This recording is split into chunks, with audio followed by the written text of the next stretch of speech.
I have seen engines that are so small you can't see them with the naked eye. I'm talking about engines, manufacturing capabilities so small that you can't see them except by a microscope. That's what nanotechnology is all about. And so we are actually trying to train the next generation of technicians and the next workforce working in these areas of microtechnology and nanotechnology. And the Wahpeton State College of Science is a part of that. And I've been working with Harvey and with your president. And the bill that was signed just last month includes, as I said, $950,000 to continue the development of that center here at the Wahpeton State College of Science, and then $356,000 at the Nanotechnology Lab, North Dakota State College of Science Nanotechnology Lab, which is located at the Skills and Technology Training Center in Fargo. But I'm really pleased to do that because I think this is a great place. You've got a good student base interested in training that portion of the new workforce in North Dakota's future.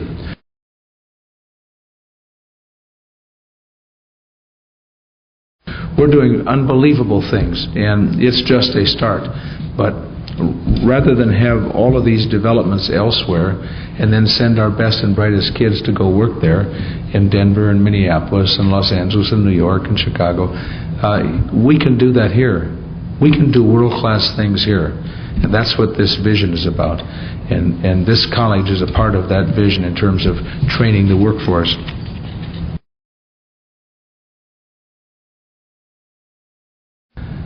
Everything that's accessible to you to finish your education. And then, you know, every time, this is a little like playing football. Every time you see daylight, just try to run right for the daylight. If anybody, at any point in your career, your working life, your education life, if anybody says, can you do this? The answer is yes. Always yes. Don't ever underestimate your capabilities. I mean, at age 26, I was asked by a governor, would I like to be appointed tax commissioner? And we weren't even related. I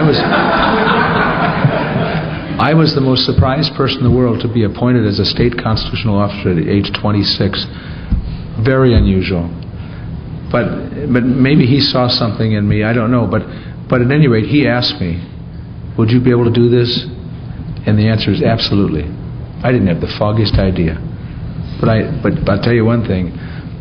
When you see opportunities, don't ever underestimate your capability. You see daylight someplace in your education capability to go do something new, something different, a new opportunity, or your work life, just do it. You know something, I think it is everything that ought to be about our mindset about ourselves. I can do this. There's nothing, the only thing that limits me is my imagination. The only thing that limits me is my decision not to try to do something. But the point is, we should never limit ourselves. Just never limit ourselves. And that's especially something we should learn in an academic setting. Everything is possible. Tuition is, you know, I hope we can find ways to put some downward pressure on college costs. I want every kid in this country who wants to go to college, whether it's by grants or loans. I mean, it is the best investment a country can make in its future, is to have every kid become whatever their God-given talent can allow them to become. And finance should not be an impediment to going to college. We're trying to increase Pell Grants, which we've done, and increase some student loan programs, which we've done, so that there's greater financial access. But the fact is, tuition costs, I don't know whether you've seen this, but I think textbook costs are unbelievable. You know, and we got to do something about that as well.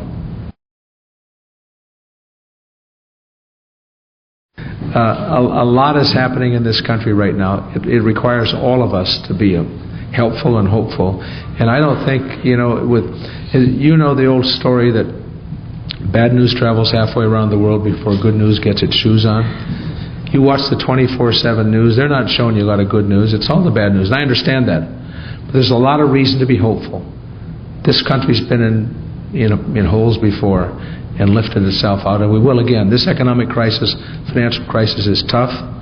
The fact is, we're going to get through all of this, but we'll get through it with the confidence and the spirit of all of us, it seems to me, working together. Thank you very much.